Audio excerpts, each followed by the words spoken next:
আসসালামু আলাইকুম ভিউয়ার্স, আবারও চলে আসলাম আপনাদের মাঝে। আজকে আপনাদের সামনে যে মিটার সম্পর্কে কথা বলবো, এটা হচ্ছে ইয়ারিস ক্রস 2022 মডেলের। এটার মিটারের ল্যাঙ্গুয়েজটা যেভাবে জাপানিজ থেকে ইংলিশে কনভার্ট করবেন, ওই প্রসেসটাই দেখাবো আজকে। তো এটা হচ্ছে ইয়ারিস ক্রসের ড্যাশবোর্ডে যে মিটারটা থাকে, এই মিটারের ডিসপ্লে, এটার ল্যাঙ্গুয়েজটা ইংলিশ কীভাবে করবেন ওইটাই দেখাবো। তো মিটার কন্ট্রোল করার জন্য দেখেন স্টিয়ারিংয়ের বাম সাইডে কিছু বাটন দেওয়া আছে, back button, right button, left button. এই বাটনগুলোতে আপনাকে প্রেস করতে হবে যদি মিটারের ল্যাঙ্গুয়েজটা জাপানিজ থেকে ইংলিশ করতে হয়। মিটার মিটার কন্ট্রোল করার জন্য এই বাটনগুলো আপনাকে প্রেস করতে হবে। তো বাটনগুলো লেফট বাটন অথবা রাইট বাটন যে কোনো একটা প্রেস করার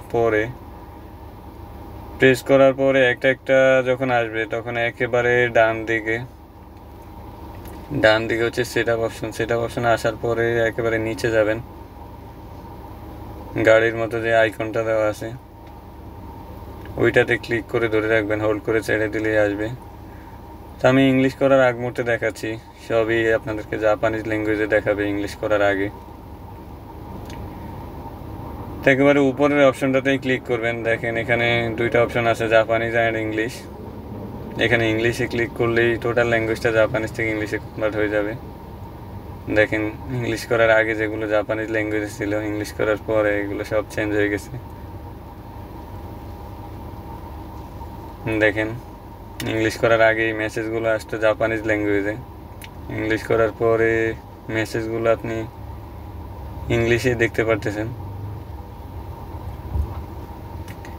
তো এইভাবে আপনারা ইয়ারিস ক্রসের মিটারের ডিসপ্লে ল্যাঙ্গুয়েজটা সহজেই জাপানিজ থেকে ইংলিশে কনভার্ট করতে পারবেন। তো ভিউয়ার্স, আজ এ পর্যন্তই। পরবর্তীতে অন্য কোনো ভিডিওতে দেখা হবে। সে পর্যন্ত সবাই ভালো থাকবেন। আসসালামু আলাইকুম।